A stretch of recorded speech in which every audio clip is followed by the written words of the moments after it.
Hello बच्चों। आज हम हेलो एल्किन और हेलो एरिन का पार्ट 2 देखेंगे, क्लासिफिकेशन। इसका जो इंट्रोडक्शन पार्ट था वो मैंने पार्ट 1 में दे दिया है ना। अगर आपने नहीं देखा होगा तो उसको जाके देख लीजिएगा। आज हम देखेंगे हेलो एल्किन और हेलो एरिन का classification, classification of haloalkane and hello Erin. तो क्लासिफिकेशन देखते हैं, स्टार्ट करते हैं। क्लासिफिकेशन हेलो एल्किन और हेलो एरिन का दो तरीके से किया गया है।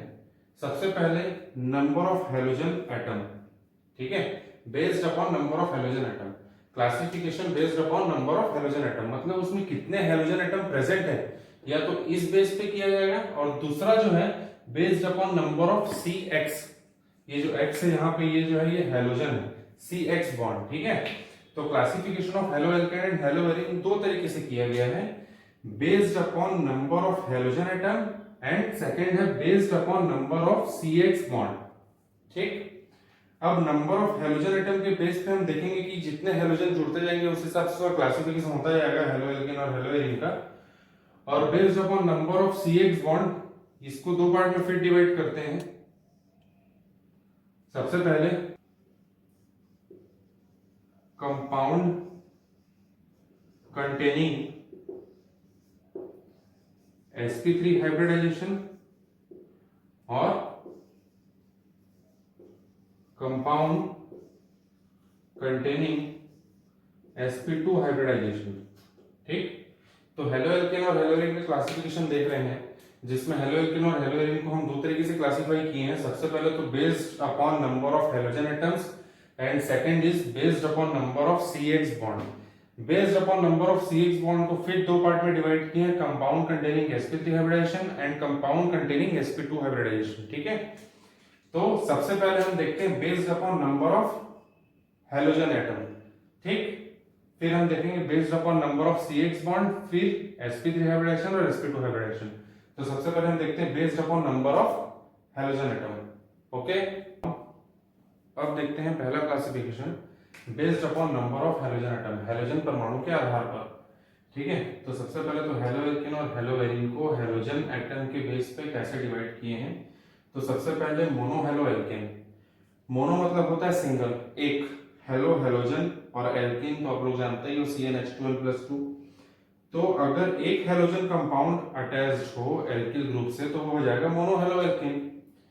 वैसे ही di halo alkane, di halo alkane में ये एल्केन है और एल्केन में एक हेलोजन कंपाउंड, सॉरी ये ऐसा होगा, एक ऐसा और एक ऐसा, ठीक है। तो ये एल्किल ग्रुप में दो हेलोजन कंपाउंड अटैच्ड है, ठीक है।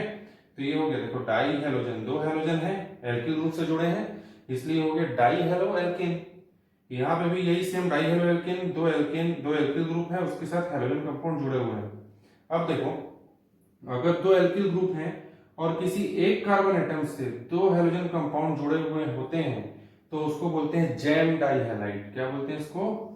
Jam dihalide. और यदि दो अलग अलग कार्बन से हेलोजन एटम जुड़ा हुआ है तो इसको बोलते हैं विसिनल, जेमिनल और विसिनल। ऊपर वाले को बोलते हैं जेमिनल या जैम डाई हैलाइड, जब एक कार्बन से दो हेलोजन अटैच्ड हो, और जब अलग अलग कार्बन से दो हेलोजन अटैच्ड हो तो उसको बोलते हैं विसिनल डाई हैलाइड, ठीक है। ट्राई हेलो एल्केन देख लेते हैं। ट्राई हेलो एल्केन में जब एल्किल ग्रुप से तीन हेलोजन कंपाउंड अटैच्ड हो तो वो हो जाएगा ट्राई हेलो एल्केन, ठीक है। तो ये ट्राई हेलो एल्केन कुछ इस तरीके का होगा। हेलो एरिन देख लेते हैं, मोनो हेलो एरिन या फिर एरिल हैलाइड भी बोलते हैं इसको, जब बेंजीन में से डायरेक्ट एक हेलोजन कंपाउंड अटैच्ड हो तो इसको बोलते हैं मोनो हेलो एरिन या फिर aryl halide. Die hello Erin, जब दो हाइड्रोजन रिप्लेस हो जाए और दो हेलोजन कंपाउंड आ जाए तो डाई हेलो एरिन। और ट्राई हेलो एरिन, जब तीन हाइड्रोजन रिप्लेस हो जाए और तीन हेलोजन कंपाउंड आ जाए तो ट्राई हेलो एरिन।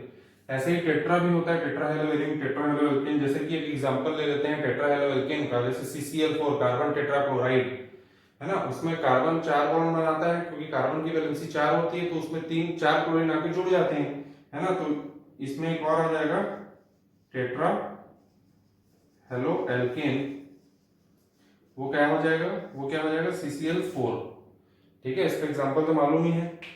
अब based upon number of halogen atom के बेस पे तो हम क्लासिफिकेशन देख लिए। अब हम देखते हैं based upon C X bond, देखते हैं based upon nature of C X bond, carbon और हेलोजन बॉन्ड के बेस पे क्लासिफाई किस तरीके से किए। तो सबसे पहले कंपाउंड कंटेनिंग sp3 हाइब्रिडाइजेशन, ऐसे कंपाउंड जिसमें कि sp3 हाइब्रिडाइजेशन हो या sp3 हाइब्रिडाइज्ड कार्बन हो। इसमें इसको 3 पार्ट में क्लासिफाई किए। सबसे पहले एल्किल हैलाइड, फिर एलिल हैलाइड, फिर बेंजील हैलाइड। ठीक है, तो देखो एल्किल हैलाइड, एल्किल हैलाइड में ये हो गया कार्बन और उसके साथ डायरेक्ट जुड़ा हैलोजन। यहाँ पे मान लो हाइड्रोजन ले लेता हूं मैं, 3 हाइड्रोजन CH3X। ये जो कार्बन है ये इसका हाइब्रिडाइजेशन sp3 है और इसके साथ एक हैलोजन ग्रुप अटैच्ड है, इसलिए ये हो जाएगा एल्किल हैलाइड। ठीक है, ये हो गया 1 डिग्री। इसी में 2 डिग्री आता है कुछ इस तरीके से। ठीक है, ये हो गया 2 डिग्री। और अगर यहाँ पे मैं हाइड्रोजन हटा के एक और एल्किल ग्रुप लिख दूं तो ये हो जाएगा 3 डिग्री एल्किल हैलाइड। ठीक है, तीनों में ही कार्बन जो है वो कैसा है, sp3 हाइब्रिडाइज्ड है। ठीक, फिर एलिल हैलाइड देखते हैं क्या होता है। Allyl halide CH2 double bond CH single bond CH2 और उसके साथ फिर ये हैलोजन।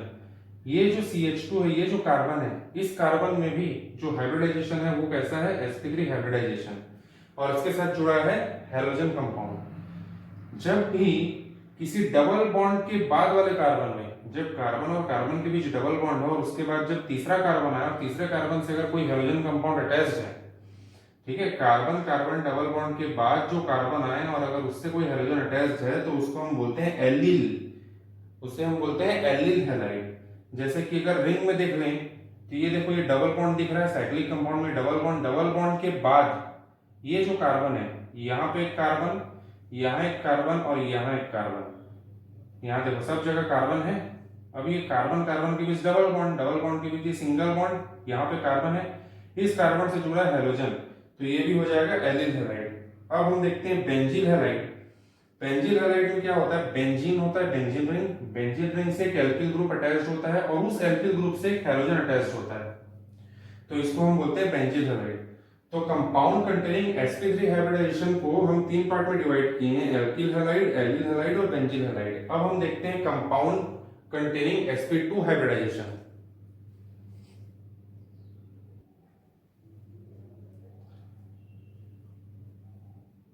अब हम देखते हैं compound containing sp2 hybridization. Compound containing sp2 hybridization में सबसे पहले एरिल हैलाइड। बेंजीन रिंग से अगर डायरेक्ट हैलोजन अटैच्ड हो तो इसको हम बोलेंगे एरिल हैलाइड। ठीक है, साइक्लिक कंपाउंड हेलो एरिन ही है। अगर इससे डायरेक्टली हैलोजन कंपाउंड अटैच्ड हो तो इसको हम बोलते हैं एरिल हैलाइड। दूसरा इसमें देखते हैं विनाइल हैलाइड।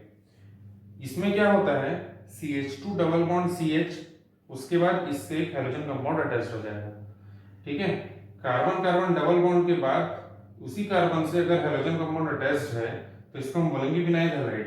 अब ये विनाइल हैलाइड और ये एलाइल हैलाइड दोनों में डिफरेंस है। डिफरेंस क्या है, यहाँ पे कार्बन कार्बन डबल बॉन्ड है, उसके बाद जो कार्बन आ रहा है उससे हैलोजन कंपाउंड जुड़ा है, किसमें, एलिल हैलाइड में।